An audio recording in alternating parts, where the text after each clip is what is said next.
నల్గొండ జిల్లా కొమ్మేపల్లిలో గిరిజన గురుకుల పాఠశాల జల దిగ్బంధంలో చిక్కుకుంది. వరద ప్రవాహం ముంచెత్తడంతో పాఠశాల ప్రాంగణం మొత్తం చెరువును తలపిస్తోంది. స్కూల్లో ఉన్న ఉపాధ్యాయులు, విద్యార్థులు బయటకు రాలేని పరిస్థితి ఏర్పడింది. దీంతో పోలీసులు అక్కడికి చేరుకొని తాళ్ల సాయంతో విద్యార్థులను సురక్షితంగా బయటకు తీసుకొచ్చారు.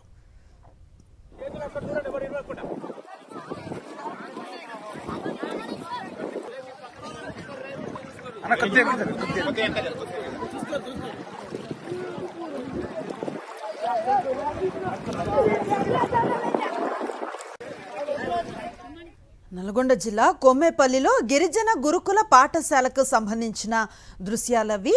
ఈ పాఠశాలలో వరద ప్రవాహం ముంచెత్తడంతో విద్యార్థులు అలాగే ఉపాధ్యాయులు పాఠశాలలోనే చిక్కుకుపోయిన పరిస్థితి.